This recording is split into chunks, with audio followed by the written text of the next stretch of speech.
right, welcome to episode 2 of the Bulls REKAP Broadcast. I'm Joe Cowley from the Chicago Sun-Times. You could read me in the newspaper.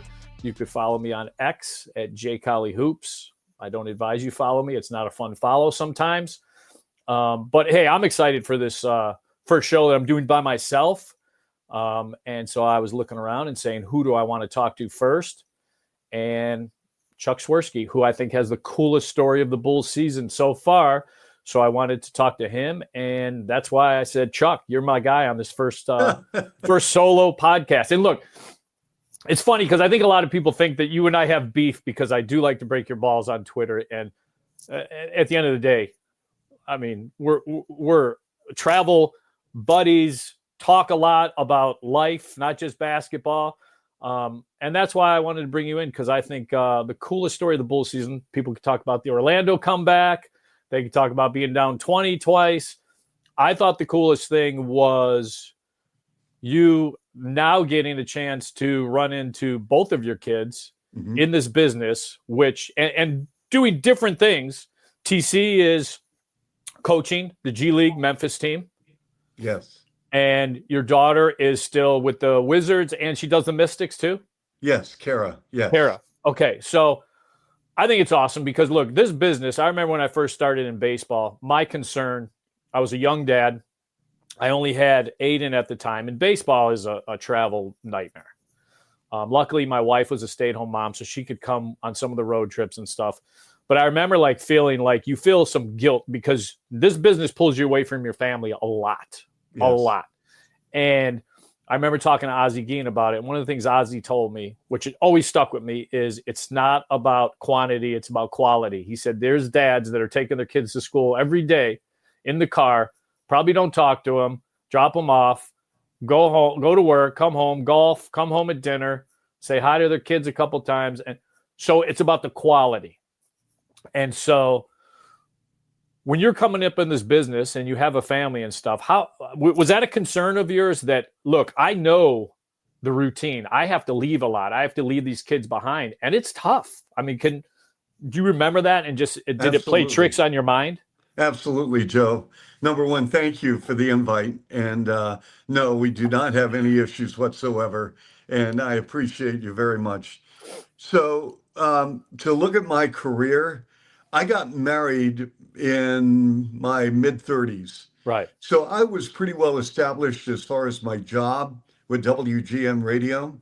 And just to give a little background, so I'm doing play-by-play for DePaul. And I loved everything about GN, living in Chicago, doing DePaul, because at the time, under Ray and Joey Meyer, DePaul was a major right.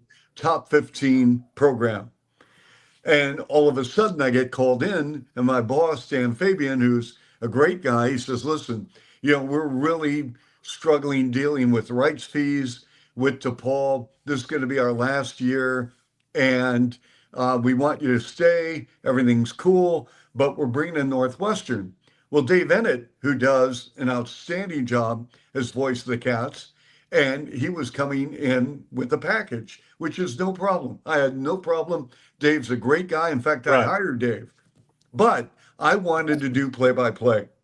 So the kids at the time, TC was 3, Kara was 18 months, and Judy was pregnant with Mark.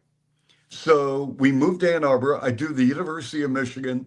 And Joe, let me tell you what, Michigan is like a pro franchise. They're branding, the type of athletes they bring in, everything first class. So I only had to travel maybe once a week because I didn't do football. I did pre-half and post from the studio. Basketball, as you know, college, 26, 28, 30 games. You're not on the road much. You're in and out of a Big Ten city. Then all of a sudden, the Raptors knock on the door. Yeah. And, I was always intrigued with the NBA.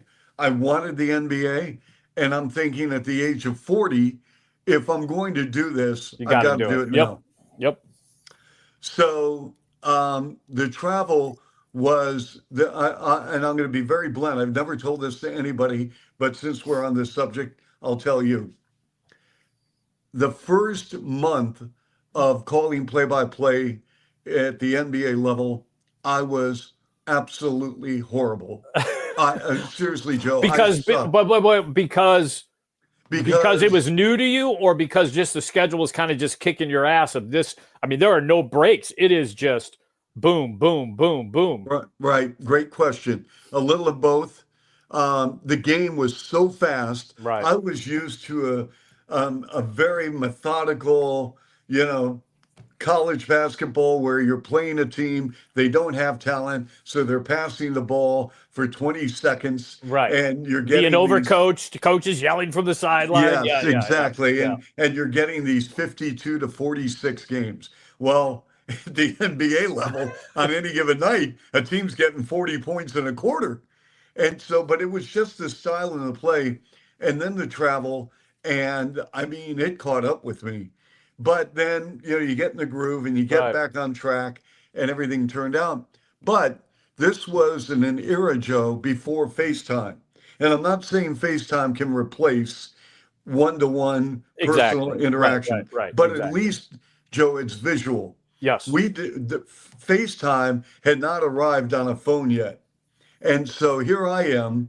I'm doing a Raptor Rockets game in Houston, Raptors Kings game in Sacramento, and my kids are at basketball practice. They're at piano recital, and it broke my heart.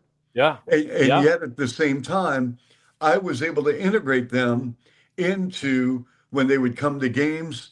That post game, they would sit right on my lap, Right. and all these NBA players are around. And Of course, those are memories. Those are memories that they all take with them. yes. So And that's huge. yes, I've got pictures of one of my kids with Vince Carter, and all these. I mean Tracy McGrady. I mean, so the Raptor thing was a wake up call. Right. And so the Bulls then called in 2008, and I left Toronto. And I love Toronto. I mean, it's an unbelievable city. I became a Canadian citizen, the whole bit. I thought I was going to be there for life. But when the Bulls call, you got to go. And now your kids are what age when you go to the Bulls? TC was, let's see, 2008. So he was 16, Kara was 14, and Marky was 12. Okay, so they're high school, entering high school, middle Yes. school, and that makes it a little easier. I've got my oldest is obviously living with me because he's going to law school now in Chicago, but to have my middle being 16 and my youngest being 12, they understand the rhythm of what we do. They understand the flow of what we do. They learn to miss you when you're gone. Well, sometimes maybe the 12-year-old doesn't always miss me, but you know what I mean. But Joe, you know what? I have a regret about this, is that TC was a very young 17 going into a senior year. When you moved him? And I moved him. And I'll tell you what, yeah, he was the starting point guard on his high school team. He was going to be named captain of the team, and he got moved. And it broke my heart. And if I had to redo things, Joe, you'd leave him up there. I would have left him up with a family who's and their son played on the same team. TC and Matt Marshall got along extremely well. They were brothers. Right. And if I had to do it again, I would have left them up there, and then we would have worked it out to how we managed to see them. And you'd have left him there to cross over and kill those Canadian basketball players up there. I love it. Well, remember, he was in the league with Tristan Thompson, right, Corey Joseph, Kelly Olynyk. The Currys were there briefly. So, I mean, it was a really competitive league. So when your kids tell you we want to get into basketball, I mean, look, these gigs, whether it's PR, whether it's what you do broadcasting, I mean, there's only 30 of you in the country, right? Yep. And then coaching, I mean, out of the probably broadcasting and coaching, you're basically, you're hired to almost get fired or have that fear of getting fired. Correct. PR might be a little safer, but when they all tell you, we're not following you in your exact footprints, but we want to get into this business in some capacity. Are you all in, or were you like, I mean, There's a short. These are tough. These are tough gigs. These are tough gigs to get. Oh, and well, so let's talk about Kara. So Kara goes to George Washington University, and tough academic school. I Right. mean, great school. You kind of want to push her to law, don't you? At that point. Yeah. Well, yeah. Go to And law. Joe, the thing is, and I swear on my parents' graves, rest their souls, I never pushed one child into Right. sports. I never said, I want you to do this, I want you to do that. Nothing. And they came to me, and Kara said, you know, I mean, Kara is very, very smart, very bright, extremely has a great feel for basketball. And so she went to the Wizards and got an internship. And they put her in media relations. And as it turns out, she graduates from GW and she goes from an intern to a full-time employee in media relations and with the Wizards and the Mystics of the WNBA. Right. And so in the case of TC, he loved basketball. He was a gym rat. He had been exposed to the University of Michigan as a kid. Robert Traylor, rest his soul as well. Tractor Trailer. Yep. Tractor. I love Tractor. What a great human being. He would put TC on his shoulders and he would swing him around like a Nerf ball. And, you know, Rob Pelinka, now the GM of the Lakers, was my broadcast partner. Right. And I mean, Rob was great to him. And so he literally morphed into a situation where it was Michigan, Raptors, and then as a 14, 15, 16-year-old kid with the Bulls. Did you know he had a mind for coaching? Well, that's another great question, Joe. Here's the thing. So he got an internship. He went to UNLV because it came down to UNLV or Baylor. He wanted to get into basketball to some degree, player development, coaching, whatever. And he was still trying to figure things out. We went to Waco, Texas. Scott Drew, I've known Homer Drew, who's the father of the Drew family at Valparaiso. And Scott was great. Bryce was great, by the way, and still is great. But Scott Drew was magnificent. We go to Lonnie Kruger, and I've known Lonnie since he was head coach at Texas Pan American. Right. His college basketball backcourt was Jim Molinari, who was the former head coach of University of Minnesota when he replaced Monzon. He was the head coach at Bradley, Northern Illinois. He and Lonnie were backcourt teammates at K-State. So I met Lonnie through Jim like in 1979. And I said, TC, you know what? I know Lonnie. I'm not pushing you to go anywhere. This is your choice. He sat down with Lonnie, and Lonnie was unbelievable and said, you know what? You can come in here. You're just not going to be a guy handing towels. Right. And that wasn't the case either at Baylor. But TC blossomed at UNLV. And so he did everything at the UNLV program. Is that when he got the coaching bug, you think? Well, a little bit, because then he was able to help out USA Basketball during that 2 or 3 week stay that they get ready for the when Olympics. They go against Team Select and all that. Yep, yes. Yep. So he did that. He did summer league with a couple of different teams, and one thing led to the next. And he gets an internship with the Portland Trailblazers, and he's doing everything. Right. I mean, like in the basketball upside. That I remember. That's when you first introduced him. And yes, and then he became full-time. And then Taylor Jenkins 3 years ago called him and said, you know, we've heard about you. Come in for an interview. We have the head video. He did that. And then they brought him in and said, we want you to get into coaching. Right. And I mean, like you never want to be in a position where you tell your children what to do or not to do. Right. The only two requirements I have for my children, I mean this sincerely, Joe, I want them to be healthy. I want them to be happy. Yeah. And happiness is very sporadic in life. I mean, we're feeling great on Tuesday. We have a tough day Wednesday. We're really struggling Thursday, but we get right back on in the grind. So, but those are two elements. I want my children to understand, like Marky teaches English in Sao Paulo, Brazil. He loves it. Loves it, He, probably. he, Yep. he he's not connected to sports, Right. follows it a little bit, but not really. And you know what? But he's happy. He's helping people learn the English language. He's taking students or young people or adults and teaching them adjectives, verbs, pronouns, how to write a sentence. It's wonderful, and he Yeah. loves it. So to me, if he's happy and he's healthy, great. Yeah. Here's a because I know you don't take off many games. So I thought one of the coolest things was you taking off that Saturday game, which, by the way, this people don't realize there's a rhythm to this, like Chuck and I were talking about earlier. This November schedule has been brutal. I don't remember a schedule like this to start a season. And people don't like to hear us complain about, travel and home and away, home and away, home and away. But it's been a kick right between the legs. Yes. And I know you don't like to take off games. So the fact that you took off that game in Atlanta and made it down to where were they playing? Mexico City? No, they were in Rio Grande Valley, which is on the border of Texas and Mexico. 10 miles. For you to go down there, first of all, you got to interview him the week leading up to that because we were in Memphis, and then for you to go down there and take off to see his first game coaching, I thought, I mean, that's awesome. That's chills to me. That's goosebumps.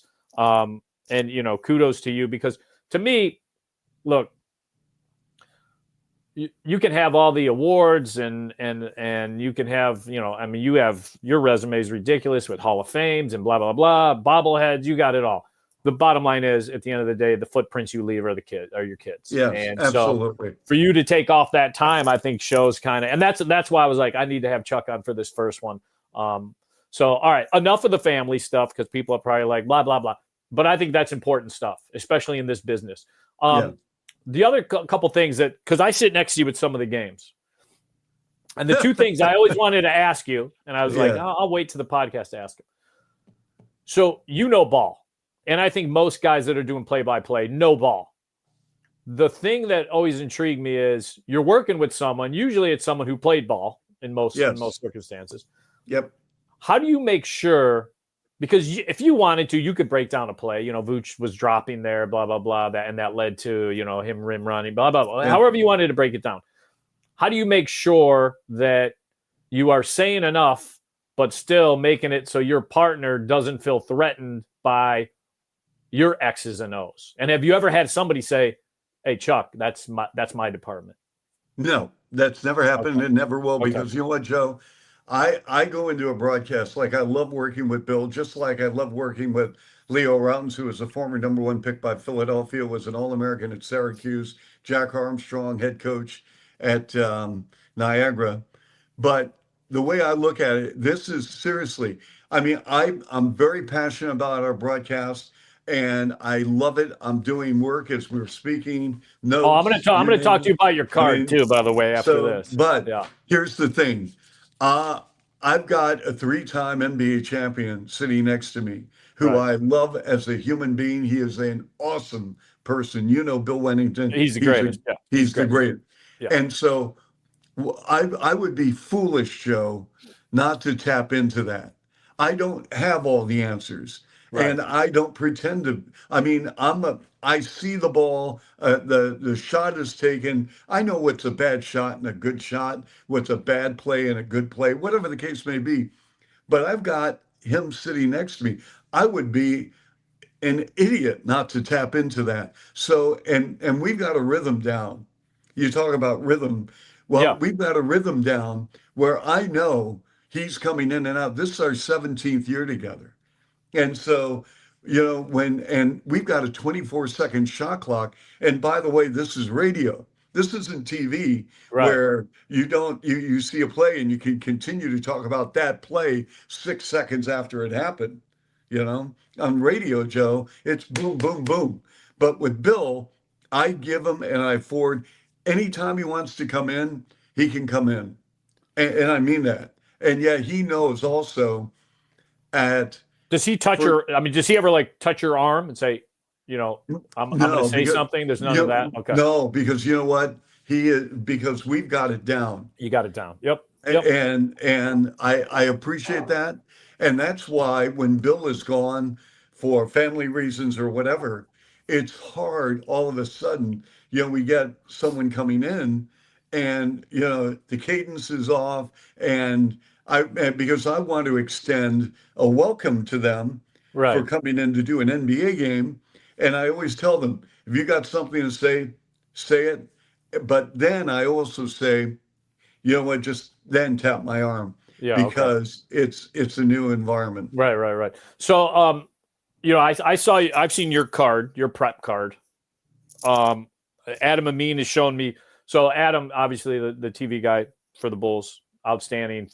His football, by the way, he's the best. Yeah, he does his a great football job. broadcasts are the best. So it was last year before a Steelers game. Everyone knows I'm a big Steelers fan. And so he showed me the pre-interview stuff they did and the things they talk about, the stuff that was all written down. And then I noticed in New Orleans, and I've seen your card before, but the prep you do, I mean, do you break down each? I know you watch film. I know you watch broadcasts of others. Yeah. Do you, is it just little notes, or how much of the stuff do you just kind of put in your head and say, okay, this dude, obviously in this last game, they're really attacking him on pick and roll, and that's something to keep an eye on. I mean, how much detail do you put on that card? Because I saw little notes. You jot down their school, or you jot down little things. Right.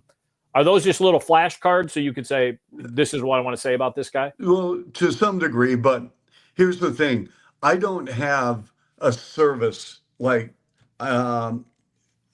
teams do or people do that email them every morning. Like Stats Inc. that tells you everything you need to know I about don't do that. Yeah. Joe, let me tell you what. This is all handwritten. This is that's what it looks like, people. I saw that. I was like, look at that. This is all here. This is all notes. Okay.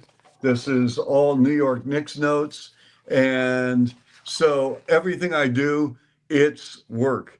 I watch, for example, the Knicks. I've seen their last 3 games. I saw the Philadelphia game last night, and before I saw the Indiana, I saw Atlanta. I mean, this is important because I want to get into sub patterns. I want to see what they run. And I'm not a coach, but I want to be prepared in the event this is a late clock situation. Who's going to get the touch and where that ball is going to be sent to one spot on the floor. And so that's what, I'll tell you what, you can talk about Karl Anthony Towns and you can talk about Jalen Brunson, who's great. Tonight, I'm talking about Josh Hart. I love Josh Hart. Yeah. I love the way he plays. He never complains. All this stuff about Tibbs minutes. I did a pregame show with Tibbs for 5 years. And I learned more in those pregame shows than with any coach I've ever had. And Billy's right there with him, by the way. Yeah, Billy's great with X's and O's. Here's the thing. Here's the thing. Tibbs has, and I've tried to explain this to people, and it's really hard because, Tibbs associates himself with Belichick and Saban and those kind of guys. The difference is Tibbs has always been self-aware to know that basketball is the number one passion for him. He was never going to get married. He was never going to have kids because he knew that they would always be second. So to be that self-aware, where a lot of guys in coaching aren't, or a lot of guys in this profession aren't, tells me something about Tibbs. The other thing about Tibbs in the off season is he'll ask you how your kids are. He remembers your kids' names. He is as dialed into your life and your personal life as any coach I've been around. And people would never guess that about Tibbs. Fantastic coach. I think he's one of the elite. And it's funny that you brought up how much you learned from Tibbs. His X's and O's and just talking basketball with him. It's like, it's the knowledge he has. It's unbelievable. And I will say, Billy X's and O's and willing to talk X's and O's. A lot of guys don't want to talk X's and O's. Fantastic. Yep. So what you learn from those guys is just it's unbelievable, and I don't think people fully appreciate that give and take. And we're not perfect. We're trying to cover the team as best we can as either writers or broadcasters. So for them to help input our knowledge is huge. It makes the broadcast better. It makes the story that you write better. Yes. And I'll tell you what, I have so much respect for Billy. I mean, to be around him and to see him, the way he treats everyone, Joe, it doesn't matter if you're a writer or broadcaster. I'm not even talking about this business. I see him on the road. People come up to him, talk. He never blows people off. He's never rude. He's never inconsiderate. And I think so much of him as a man and as a coach. And that's why, honestly, there are times where in your business, you have to separate yourself because you're a journalist, and I get that. But as a broadcaster with the team, you want to see really good people succeed. Yes. And I really want Billy to where this franchise is back, where you go into a season saying, hey, you know what? Bull's going to be really, really, really good. Yeah. One other thing, too. You've done baseball. You filled in for baseball. You've done both TV and radio. What do you like doing better? Because obviously radio, people can't see it. So you have to paint everything for them. You have to paint the picture. You are their TV screen. With TV, you kind of have to sit back at times and just let the visual be the dominant thing that goes to the audience. What do you like better? Do you like painting that picture with a little more detail, or do you like the idea of letting the game speak and then you just interject when you feel like you need to interject? Okay, well, that's an intriguing question, and I'm going to give you a different slant. You know what the biggest adjustment for me was, and I really had to look in the mirror and swallow some humble pie, because I think humility is very, very important in this business. And I'm very grateful to be in my 27th year, but nearly 50 years as a professional broadcaster's ego. And when you're on TV, everyone's coming up to you, hey, I saw the game, you're doing this. And you start thinking of yourself in a different way. In radio, and I'm not devaluing radio by any stretch. I got you. But it's, and I love my job and I love radio because we can't paint the picture. But when I was doing TV in Toronto for nearly 10 years, I mean, I replaced John Saunders, rest his soul, who did a great job with ABC and ESPN. They would fly him in from New York and he would do the Raptors because he was from Toronto. And then his workload became so much with ABC that they said, okay, like, you're doing radio in Toronto, you're doing now TV. Mm-hmm. And so, but I had to really, really look in the mirror and say, you know what, you're not on TV anymore, you're doing radio, and that's fine. And so it was almost looking in the mirror and understanding you can still make a contribution to our business, and you don't have to be on TV. Well, we have fun on radio. Yeah, but here's the thing, though, too, that people have to understand. And I learned this when I was covering the White Sox. There are some guys that are icons in a certain city. And, I knew you as Chuck, radio guy. And then I remember that when I was covering the team for those first couple of years, when we go to Toronto, they honored you one night in Toronto. I was like, holy moly, this dude is he's like a rock star up here. I mean, Drake coming over to you, and then, so I was like, oh, Chuck, he's hiding it, but he's a big deal. And it was very similar to when I first started covering the White Sox. I never, Hawk Harrelson is Hawk Harrelson. Yeah. I never realized when we went to Boston, oh my goodness. And I don't think he played there that long. He is like Paul McCartney there. I mean, they worship him like no one I've seen. So I understand what you're saying, but there are some places, Chuck, you can downplay it all you want. There are some places that have completely embraced you for what you do and what you are. In Toronto, I was shocked with, because I don't know your history or how people perceive you when I'm first covering a team. I'm coming from the White Sox, and I think it was first was Rooney and Hawk and Farmer. It was Farmer and Rooney, and then Hawk, and then Stone came over. So I went through those broadcasters. And those guys were all phenomenal, but I never knew how beloved Hawk was in Boston until we went there, and it was like a rock star. So Hawk joined that club because he had a run-in with Charlie Finley, and so he joined the team in '67, I think, the year they went to the World Series against the Cardinals. And then he got traded to Cleveland in like '71. So his first time, he got traded to Cleveland. His first time back in Boston, and this is a true story, they pulled the bus up as close as they could to where the players go in. The fans literally ripped half of his clothes off. He used to wear like all the fringe stuff, and they start ripping. They start ripping at clothes because that's how much they were hurt by that trade and loved that dude. Which I've never heard a baseball player actually getting attacked like a rock star. So, but again, it's a Hawk story. But I did find out people did say, yeah, no, that did happen because sometimes Hawk, he taught Jesus how to golf. He taught, Gandhi how to pray. I mean, Hawk did a lot of stuff that you had to go, did he really? The one guy. But I'll say this for Hawk. When I filled in for him, he had something happened to his eye, and he had to rest his eye. Right. Yeah. And this is 2015. I'll say this. I had not done baseball in decades. I was a AAA announcer with the Columbus Clippers. And in 1979, in the summer before I actually moved to Chicago.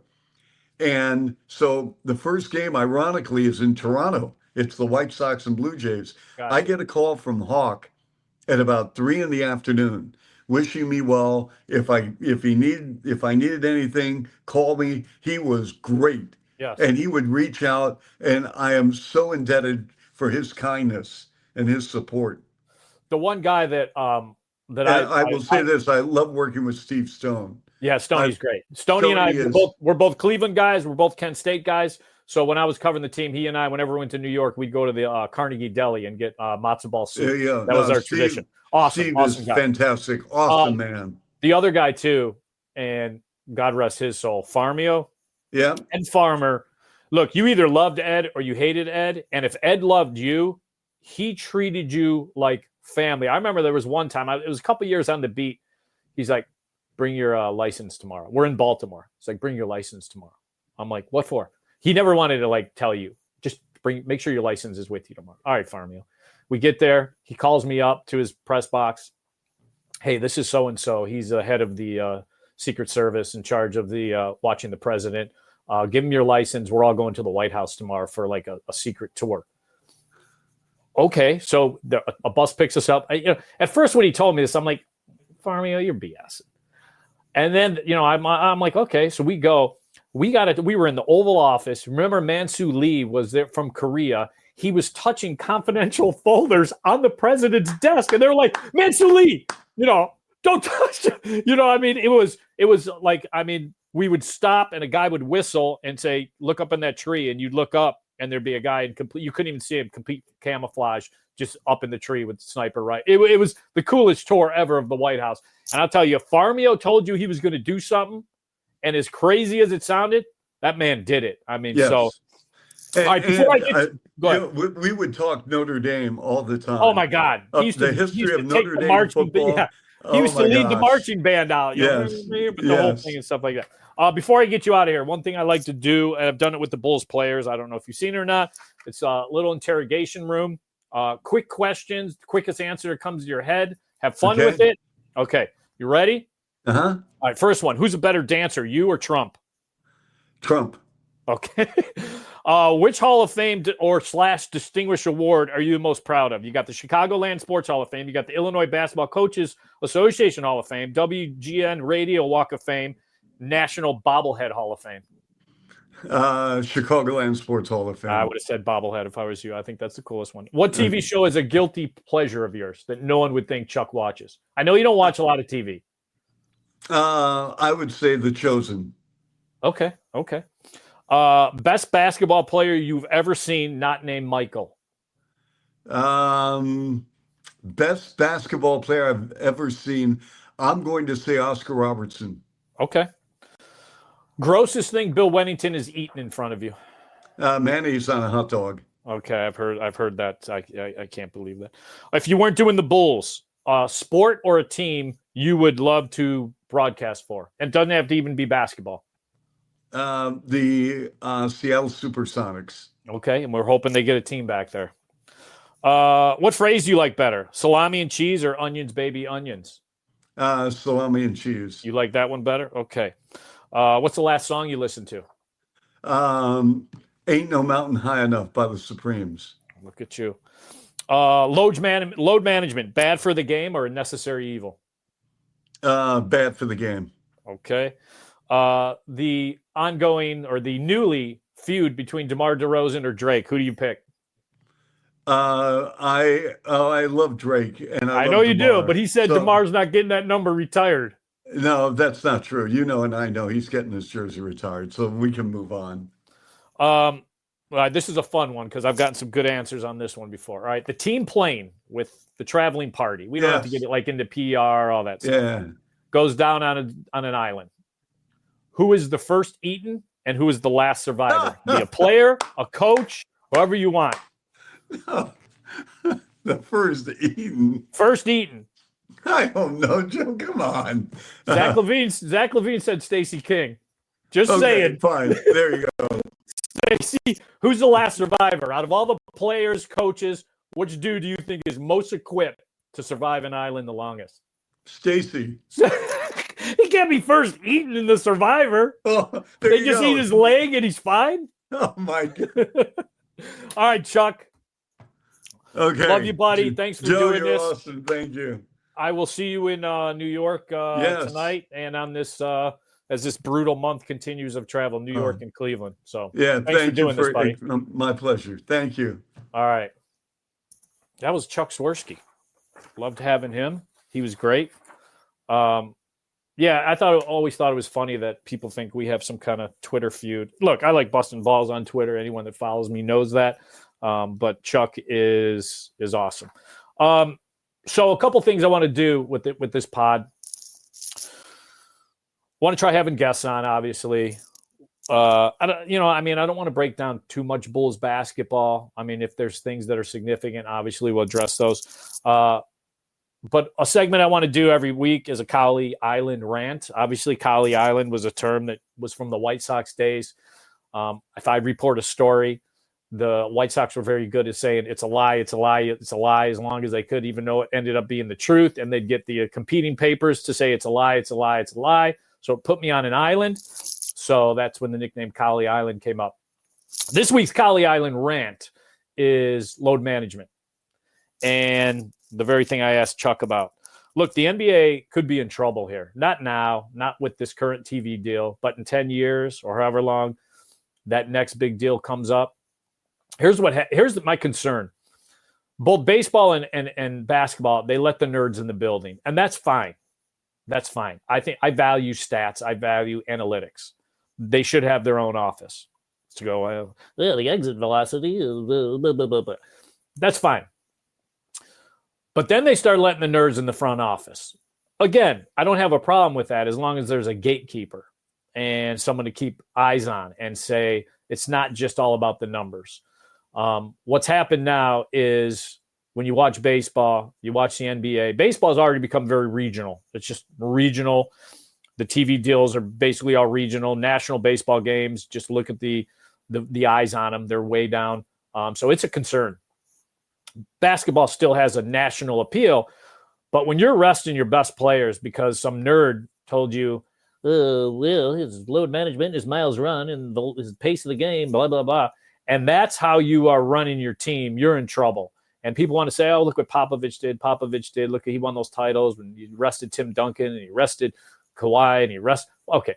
He did not rest those guys early on in their career. You go back and look at Tim Duncan's numbers. He was 40 minutes a night his first couple of years. Tim Duncan earned that right by winning Pop rings. And once you earn those rings, then Pop did load management. So my concern right now is the start of this basketball season has been it's been a kick in the pants for the fans because you tune into a game and you can't even see or know if your guy's playing that night. Whether it's Zion, whether it's Embiid, he's back, so they need to clean that up because this could be headed towards a bad thing. You don't want to go down the path of where baseball is, where everything just becomes regional. And you'll have your national teams, the Yankees, the Dodgers, and then basketball, you'll have Lakers, Boston, blah, blah, blah. So that's my rant of the week. It's great that they let the nerds in. It's great. Moneyball. Let me tell you something about Moneyball. Moneyball should have just been called Moana or Toy Story, because not once in the movie, I didn't read the book because I knew it was BS, but not once in the movie do they talk about what Moneyball really was. Moneyball was Barry Zito, Tim Hudson, Mark Mulder, 20-game winning starting pitchers. That was Moneyball. All the other crap, on base percentage, all that stuff, that was nice. That was like little pieces to put around it. But Moneyball was 3 20-game winning pitchers, Cy Young type guys that you could throw out there almost every night. That's the Cowley Island Rant. And then I want to get to a list. Every week I'd like to do a list. This week's list. Those of you that were able to catch Duke last night and watch Cooper Flagg put on a show before the entire team started cramping up again, which seems to be a problem at Duke. You saw how special this kid is, why teams have come into this year knowing that this was a tank year. They're not going to say it, but that's really what they're doing. So the Bulls everyone knows the situation. The Bulls need to finish in the bottom 10 to keep their first-round pick for a 25 draft class. That's not just Cooper Flagg. I mean, it is loaded. Ace Bailey, who I think has not played yet for Rutgers, he's dealing with an injury, but a guy to keep an eye on. Some scouts say he's, 1B if Cooper Flagg's 1A. But and it's not just those guys. This goes 7, 8 deep of guys that are organizational game changers. So a huge draft, especially compared to last year's draft class, which was so. You have teams that have come in with the mentality to tank. The Bulls are in that mix. They won't admit it, but the Bulls are in that mix. These are the teams. There's 6 teams I don't think they can catch. I don't think they can be worse than. Number 1, the Wizards. They've had some good moments so far this year, but I think the Wizards are the worst team. Jazz.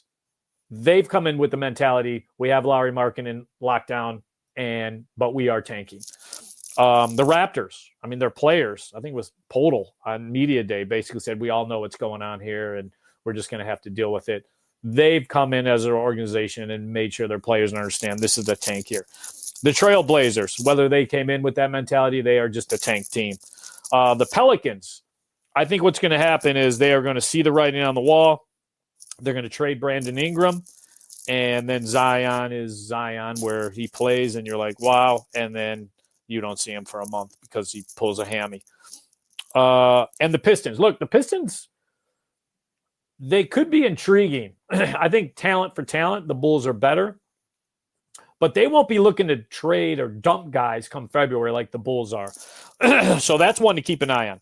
The teams that are in the same area code as the Bulls, and these are the ones that could push them out of the top 10, the scary kind of teams, Charlotte Hornets. And I actually like their starting 5. I don't think they have a lot of depth. The Brooklyn Nets, I will say this.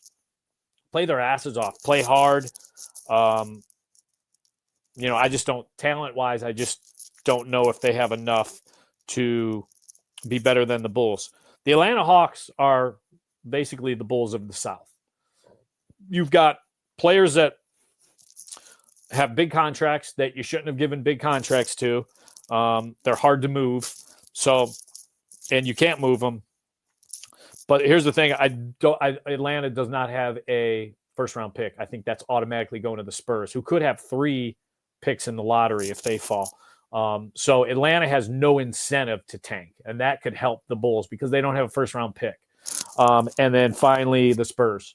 They were supposed to take a jump with Wemby year 2. I haven't seen it yet. I still see Wemby being basically put out as a 2-guard way too often instead of getting his 7-foot-plus ass down in the paint and doing Wemby things. I understand he could shoot it. That doesn't mean you always have to shoot it from outside. So those are the teams I think you have to keep an eye on that could be pushing the Bulls out of the top 10. Look, if the Bulls finish out of the top 10 and are either miss the play-in or are in the play-in and get eliminated, it is a catastrophic failure by this front office. And I think they know that. I don't think they will allow that to happen. I hope not. So that's it. That's podcast 2. And hopefully we will be back next week And this is Joe Cowley, the Chicago Sun-Times. You can read me at the newspaper there, and then also at J Cowley Hoops. And remember, I got next.